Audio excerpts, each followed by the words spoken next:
vrijeme je za drugi panel na temu energetska politika i stabilnost u Srednjoj Europi. Uvodno izlaganje poljskog ministra za europske poslove Konrada Szymańskiego, koji nije uspio doći na konferenciju zbog iznenadnih obveza, pročitat će veleposlanik Republike Poljske u Republici Hrvatskoj, Andrej Jašanovski. Izvolite.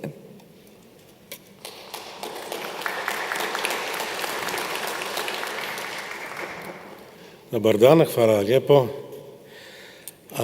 Definitely I am not a Minister Konrad Szymański. So I've got 17 pages, but don't worry. So only 3 of them are speech. So I will not take a lot of time. So on behalf of Minister Konrad Szymański, I would like to say something on his behalf. Dear participants of the conference, organizers, speakers, panelists, and guests, I regret not being able to be here with you in person.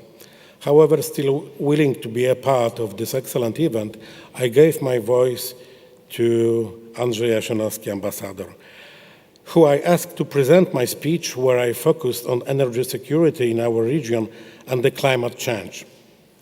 Let me start with challenges we are all facing. Today, the main gas supply routes in our region run from east to the west. We should aim at changing that paradigm by developing north-south connections and increasing flows between our countries. That is why Poland has always supported increasing the level of interconnections between the energy markets within Central, Eastern, and Southern Europe. It's worth mentioning that the 3Cs initiative has been an important forum to address that issue. The discussion on the energy challenges in our region would be somehow incomplete without mentioning a real problem which almost all of us are faced with. This is the reliance on a single dominant gas supplier. Number of times Russia proved less than reliable partner in our energy relations, using gas supplies as a means of exerting political pressure and using discriminatory market practices. That is also why we need to include our domestic resources, such as coal, in our energy mix. Choice between different energy sources is, in fact, enshrined in the treaties. That being said, we understand the need of energy transition in our region. The share of coal, currently constituting 80% of generated electricity, will drop in the following years, mainly due to an increase in use of natural gas and renewable energy sources. However, for the natural gas to play a role in reducing our emissions, which is a necessity, we must make sure that it comes to our market with no political strings attached. This brings us back to our diversification efforts, and the projects will clearly hamper them, such as Nord Stream 2. Polish position on Nord Stream 2 has not changed. We oppose the project, which is contradictory with the EU energy policy goal of diversification. It would have negative impact on our energy security and on functioning of our gas market, especially in the Central and Eastern Europe. That is why we support the Commission's proposal of an amended gas directive, which would ensure beyond doubt application of the EU regulation to the interconnectors from third countries. We are disappointed with the fact that the progress on the initiative has so far been blocked. We count on reaching an agreement at the beginning of next year, the latest. Passing towards the details, it needs to be said that, first, implementation of the project is contrary to the principle of the solidarity between member states in energy policy according to Article 194 of the Lisbon Treaty. The project is implemented by some member states together with Russia against the interests of other member states, especially from the Central and Eastern Europe region. Second, the project is detrimental to the functioning of the EU energy market, according to the Article 194, paragraph A, leads to the strengthening of the dominant player position on the market, it means Gazprom, which repeatedly abused its position on the Central European market, which was confirming during the proceeding carried out in the case against Gazprom by European Commission. In addition, the project is inconsistent with the principle of diversification of supply sources. Third, Nord Stream 2 worsens the geopolitical situation of the countries in our region, facilitating Russia's use of energy supplies as a tool of political blackmail, which it has done many times before in a special way. The implementation of the project would have a negative impact on the situation of Ukraine. The latest emphatic example of such action was the suspension of previously paid deliveries to the Ukraine on March the 1st this year, contrary to the arbitration court ruling in Stockholm, which was clearly intended to create a gas crisis in a situation of increased demand and spoil the image of the Ukraine as a reliable transit country. Fourth, the financing principles of the project, Nord Stream 2, the cost of which are estimated about 10 billion euro, remain unclear. The costs of construction new infrastructure would be transferred to the final recipients in Germany or recipients in other member states, including Central European countries. There exist already some alternatives. LNG terminal in Świnoujście and Baltic gas pipeline give the possibility of supplying the North-South corridor with an alternative to Russian gas, coming, for example, from Norwegian deposits or from the USA in the form of LNG. For the countries of Central and Eastern Europe, it will mean increased energy security, competition on the markets, and, as a consequence, improvement of the economic situation of companies. In brief, the development of new directions of natural gas acquisition will significantly improve regional energy security and can create the basis for new regional gas hub. This leads us also to the diversification of gas imports and a potential decrease of gas and energy prices. In the Central European country, there are currently 17 new investments in a gas infrastructure, the aim of which is to improve the level of the security of supply. 16 of them are projects of common interest. Let me pass to the climate policy, which is of huge importance now in Poland regarding the climate summit in Katowice in December this year. I will start stating that we should now focus on the implementation of the agreed climate package. A drop in wind and solar energy costs cannot justify the increase of the EU target, while at the same time allowances hit another record high. Any discussion on updating EU ambition is premature given to the unknown effect of Brexit and lack of engagement from the major economies to raise their ambition at this point. EU target of at least 40% is still the most ambitious in the world, and we should make an effort to encourage other countries to be as ambitious as the EU. The European Council was very clear that the Commission should take into national plan when drafting a proposal for an EU long-term strategy. It's extremely important to Poland that the Commission takes into account all member states' national specific circumstances on board.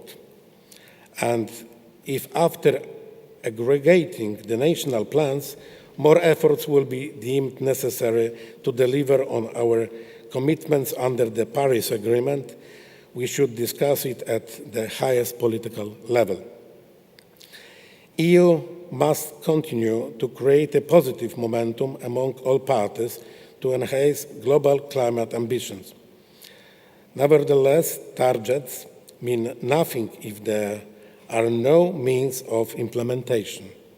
The EU is a global leader with the highest level of ambitions in the world. It's time now for the others to show the commitment to stopping climate change. Some member states call for a higher level of ambition, but we don't believe that the rest of the world would follow such a call. Our so far experience clearly shows that such a tactic does not work. Having said that, I would like to wish you a good continuation of the conference and most of all interesting and constructive discussion.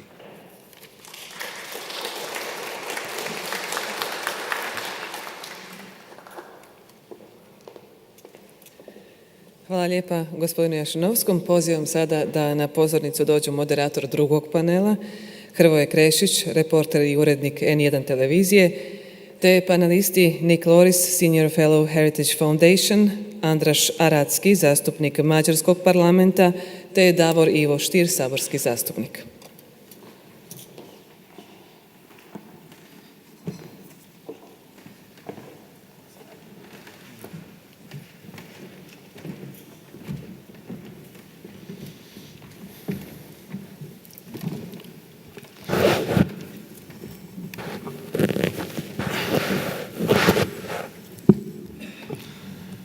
Dobar dan i dobrodošli. Moje ime je Hrvoje Krešić i ja ću biti vaš moderator za ovaj predstojeći panel. S obzirom da je većina naših panelista danas ovdje ili iz Sjedinjenih država ili su stranci ili gospodin Stier koji tečno govori engleski, predlažem da ovaj panel zapravo slušamo na engleskom jeziku. So, dear gentlemen, welcome. Thank you for being here. Let me first introduce you to our audience in few short sentences. So with us today is Mr. Nick Loris, who is a senior fellow from Heritage Foundation. Mr. Loris is an economist who focuses strongly on energy, environment, regulatory issues, energy prices, energy supplies, and he has been published and quoted by major American newspapers such as the Wall Street Journal or the New York Times, and I'm pretty certain he'll be very well informed about all the issues we will be talking about here today. Please.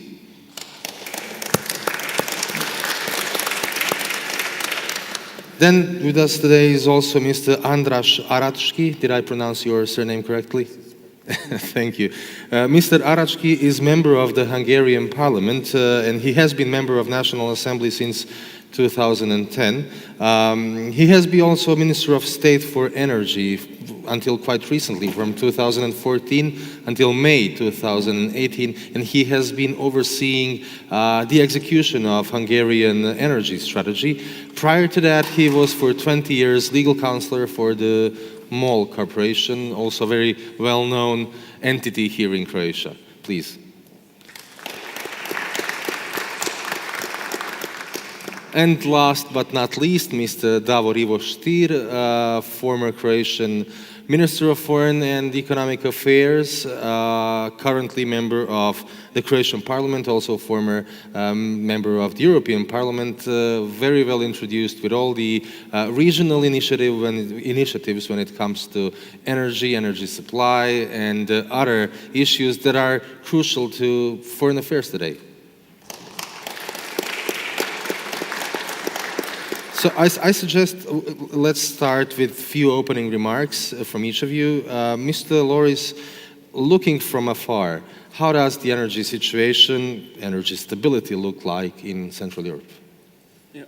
I think it has a very promising future, and I think the United States can certainly play an integral role in supplying Central Europe with affordable, abundant, reliable energy sources. And if you look at what's happened in the United States over the past 10 years, dating back a little bit longer than that, we've become the world's largest oil and natural gas producer. We've been the largest natural gas producer for nearly a decade now. And so that's led to huge investments in new technologies that's only going to continue to increase as we find and develop more of those energy resources. If you see what's happened in just a short amount of time when it comes to LNG exports, it's been absolutely phenomenal.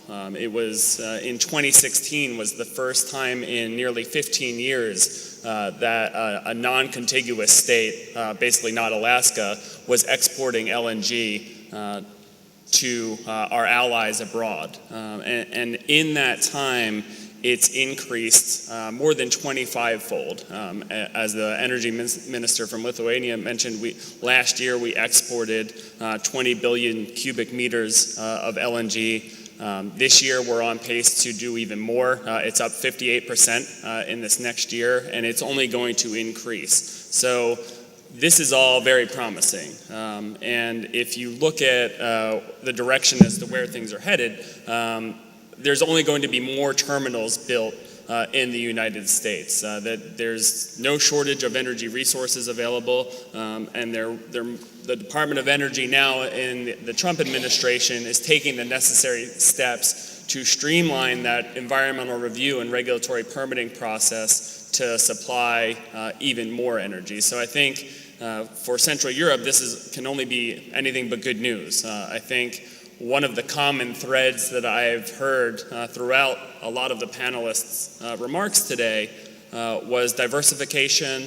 and beneficial to the energy consumers. And that's what we want. If you think about when you buy something at the grocery store or when you go to the mall to buy new clothes, you benefit tremendously from the diversification that's out there and the choices you have at your disposal. Energy should be no different. And I think when you have opportunities to reduce dependence and you have the ability to increase access to diversification and reduce the ability for any one nation or organization to use energy to manipulate energy markets, you're only going to be made better off. And so I think it's a very promising future, and I don't think it's all that far away either.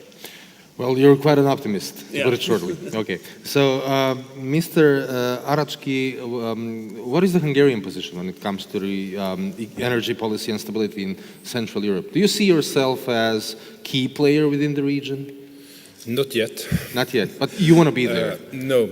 I think we have to think about the vulnerability of this region. A lot of countries in this region are very vulnerable regarding the dominant gas supplier. This is the Gazprom.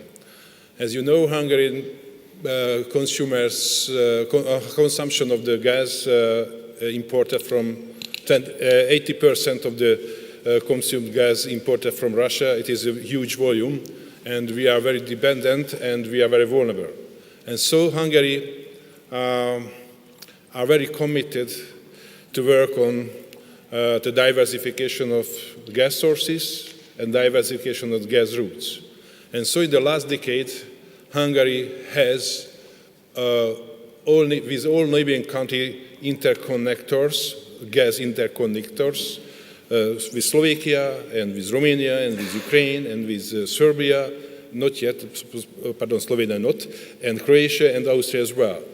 And you know that among these interconnectors, only the Croatians and the Ukrainians are bidirectional, and now our Croatian partner has made a great stride to prepare the bidirection of the gas pipeline between Hungary and Croatia. And Hungary is committed. The commitment is a real commitment because we are initiated together with Croatian partners the CSEC procedure. It helps the affected countries to construct the missing interconnection between Bulgaria and Romania, Bulgaria and Serbia, Bulgaria and Greece.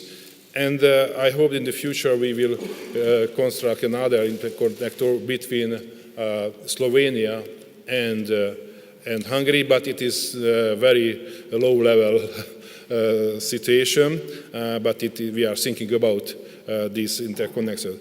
Why is it important? Is it important because it may produce to us a very good market position, marketable price in gas. I can show this this attitude is realistic in the electricity segment. Hungary, Czech Republic, and Slovakia Republic made a market coupling in 2012, and later in 2014, Romania joined this market coupling system, trilateral market coupling system, and we realized that the price of the electricity converged together, and it became very, competitive prices, and we have several advantages in price and during the negotiation of the commercial side, commercial partners. And so it is a good example how and why is it important to create bidirectional gas flow. And as my opinion, is an example from the tourism. If you are in Baranya, Hungarian and Croatian Baranya, there is the opportunity of tourism is not available. If you build a hotel and other instruments, there will be tourists. If you improve the stability, interconnector, the gas pipelines, there will be gas in these lines, I hope. It is our perspective. So what you're hoping for is that you will see a growth of infrastructure in this part of the world. Yes. Mr. Stier, what is the position of Croatia? How does Croatia fit in within all these plans? And what are Croatia's goals when it comes to energy policy and stability? Well, I guess from the previous panel, we got an idea where we stand on this particular point. What I think that, and of course, I'm not an expert in energy, I can talk from the perspective of a foreign policy practitioner. But I wouldn't underestimate that, because I do believe that the political, if you want a geopolitical dimension of this is extremely important. We cannot underestimate that aspect. At the end of the day, the biggest political, or if you want, a peace project in Europe, the European Union, started as a community of carbon and steel. So you cannot conduct any foreign policy today if you do not have certain control, at least, of your energy sector, because of the influence that it has on the living standard, because of the competitiveness of your economy. And from that perspective, I do believe that as politicians, of course, we will then task experts to work it out. But we need to take care of at least three elements, and this is also relevant for Croatia. First, of course, is the question of domestic production, when you have it. Then, if you cannot provide all the energy for your domestic consumption, you need to, of course, import, but then it's important to have a diversified imports, so from different sources. And then is the question of cost, but also of the transit costs. And what is the cost when you are at the end side of a pipeline in the future?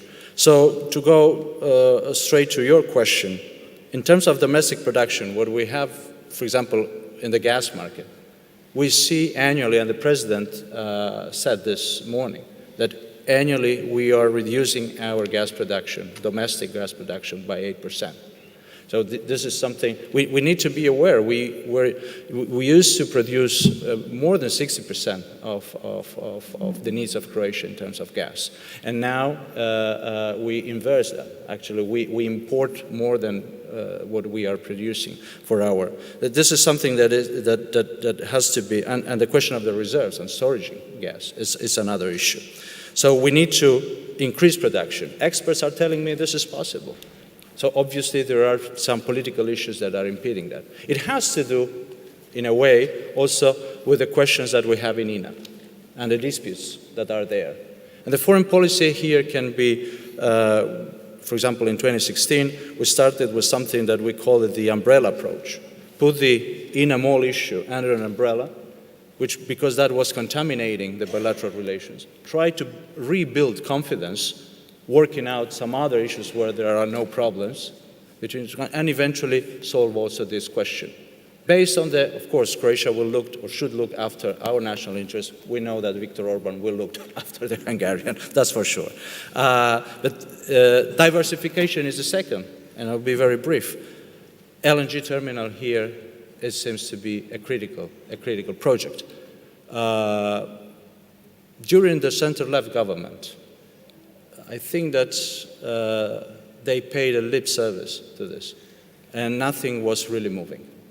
That's something that needs to be considered as well. But we had in the 2016, the Orešković government taken this decision that this is a strategic project. We had then the Commission granting 101 million euros for it. We have the law this year in 2018. But of course, we need to again see, here is the role of politicians. It's obvious that some private company, especially private enterprises, or even the interest lobbies that could be interested in importing gas, they look after their profits, and that is quite legitimate from their side. But it's here up to the political leadership to look after what is the nation's interest, not to allow the private to be over the national interest. And we need to look into it. We need to look what is that relationship. We need to be aware of what could be the influence, even of these lobbies, special interest lobbies, in financing political parties. And there is no such a thing as a free lunch, as it's frequently said in English. So this is an element that we need to take into account. Why? Because with the LNG terminal or other projects like this, of course, the idea is that with competition you can bring gas prices down. We saw in the presentation of the minister from Lithuania that we are actually, in terms of import prices, for Croatia, is the second highest price in the European Union after Finland. So obviously we need to look after that. In conclusion, I do believe that we need some European solidarity, and the Energy Union project is saying something into that direction. But we need to also be clear that the security aspect, the geopolitical and the political leadership here should be the most important thing when it comes to energy. We need to take care, of course, of what is the commercial aspect, obviously. But for a political leadership, the commercial aspect is one of the aspects we need to look after the common good and what is the nation's interest, including security. And to conclude, I would say in the case of Croatia, that will come to two things: more production, more domestic production, and more diversification. Let's stay in Croatia for a while. What would you say if you have targeted, and it's not only you, several projects which are very important to Croatia, strategic projects, such as the LNG terminal? Why are things moving so slow? Do you think it's a matter of perception that they cannot move any faster, or are there any other reasons? Well, I basically implied some of the answer to that question when I mentioned that there was obviously a lack of political will in such a period of time, and where there was just paid a lip service to the project. It was not the first time on some different issues. I remember being in my previous life a diplomat. There was a time when we were paying, the political leadership was paying just lip service to NATO membership. Everybody was talking, but then nothing was really moving. The reforms were not really moving. You need a decisive political will to do it. And I think that the presentation of our colleague from Lithuania proved that the essential factor here to move things forward is political will. Question for you. Do you think that there's any competition, not exactly a healthy one, between the energy goals of Croatia and the energy goals of Hungary? It's a huge issue here in Croatia when it comes to relationship between INA and MOL, and Croatian state and Hungarian state. I wouldn't like to participate in the debate with Vina and MOL because I was interested in a certain period of my career. But I would like to emphasize that the Hungarian domestic gas production is very low level because our geographical condition is not good for the gas production. But during the last 4 years, we created a special concession system for this. And in the last year, the volume of the gas production was increased, and now this is the highest level in Hungary in the last 10 years. And this procedure is transparent, political and natural, and so investors are coming to Hungary, MOL and foreign investors as well, from Canada, from US as well. And so I think that the political side can solve those programs that we have to terminate all obstacles, which obstacles is hindering the business, business life. And so, and the other hand, we are talking about the LNG terminals in Krk. To buy gas from a dominant supplier is a not good way. To buy, to be a one buyer for a project is a not good way as well.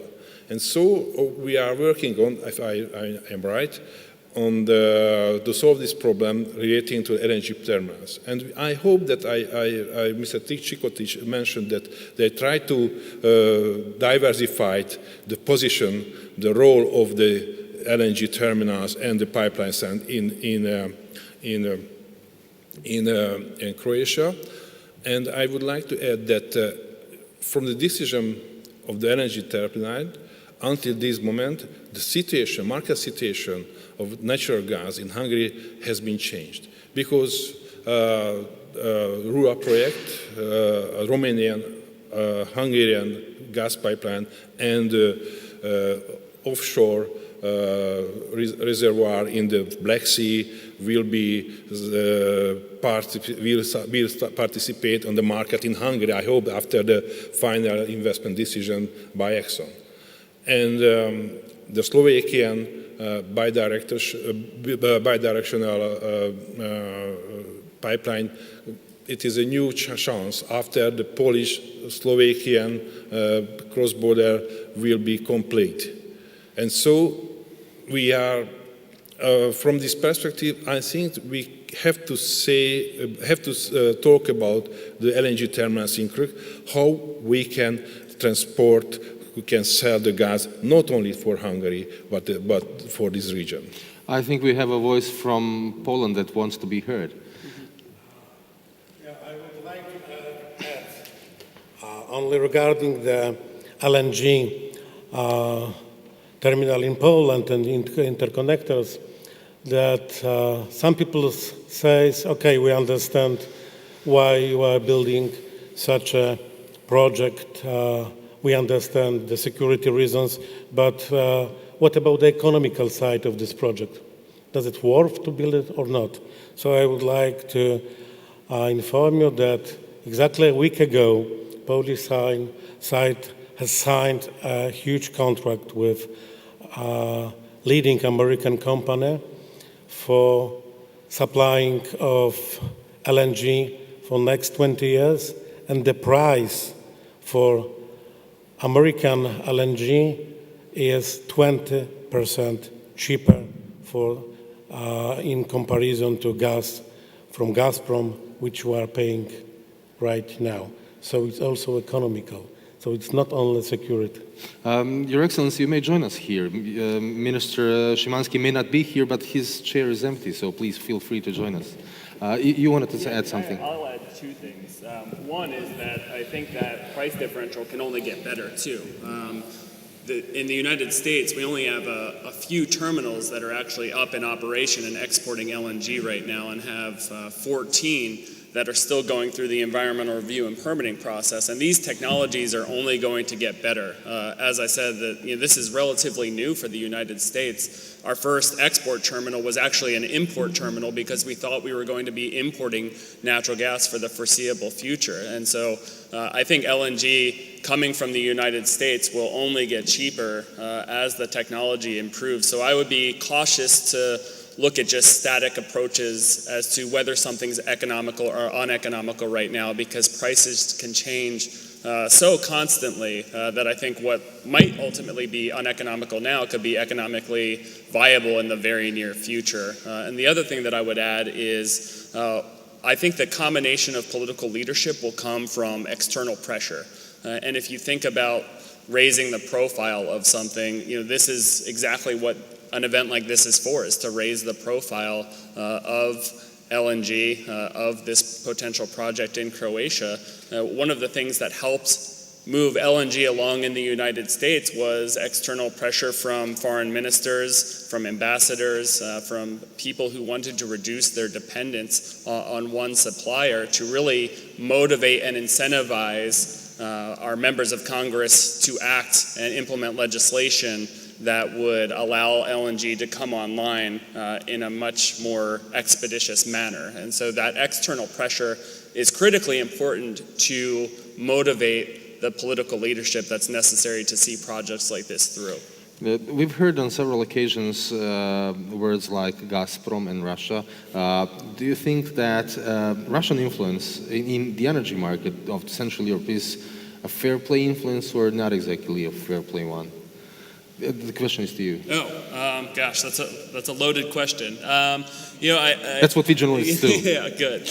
I don't think it's always been fair and market driven. That's for sure. I think there's been clear historical examples of the politicization of energy markets for political gain. And I think the best way to reduce that dependence is through more competition and choice.